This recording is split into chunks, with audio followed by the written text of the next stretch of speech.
Аяқ қол неге мұздайды? Ол қандай дерттің белгісі? Осы видеода сол туралы білетін боласыздар. Пайдалы видеоны жалғастырмас бұрын каналыма тіркеліп лайк басып және де аяқ қолы мұздап жүретін достарыңызбен бөлісіп қойыңыздар. Аяқ қолдың мұздауына онша мән бермейміз. Аяқ тоңса жылы шұлықпен қалың аяқ киім киеміз, ал қолға қолғап киеміз, немесе қалтамызға салып жылытамыз. Әйтеуір бір есебін табамыз. Алайда жылы 12 ай аяқ қолы мұздап жүретіндер қайтпек. Бұл мазасыздық күннің салқындығынан болса, оның шешімін табуға болады. Ал жаздың күні аяғыңыздың көрпеге орап жататын болсаңыз, онда сізге ойлану керек. Өйткені бұл белгілі қандай да бір аурудың алғашқы сипаттамасы екенін ескеріңіз. Аяқ қолдың мұздауына мынадай жағдайлар себеп болады. Қимыл қозғалыстың аздығы, әсіресе бір орында отырып жұмыс істеу аяқ қолдың мұздауына себеп болады. Өйткені қозғалыстың аздығынан қанның айналымы дұрыс болмайды. Аяқтың мұздауы әртүрлі тәуелділіктен болуы мүмкін, мысалға шылым шегуден.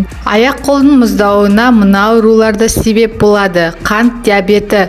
Бұл аурудан адамның ірі және майда тамырлар зардап шегеді. Салдарынан қан тез ұйып, майда тамырлар жарылуы бейім келеді. Нәтижесінде аяқ мұздап диабет ауруына белгі береді. Қан аздық, өздеріңіз білетіндей гемоглобиннің төмендігі оттегін тасымалдауын айтарлықтай нашарлатады.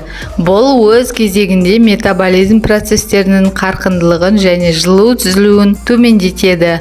Осы себепті аяқ қол мұздайды. Тығындалған эндоартрит. Бұл аурумен темекі шегетіндер ауырады. Дерт қан тамырлары мен күре тамырдың тарылуы арқылы көрініс береді. Оған қоса жүрген кезде аяқ ауырады. Нәтижесінде аяқ қол мұздап дерттің асқынғанын айғақтайды.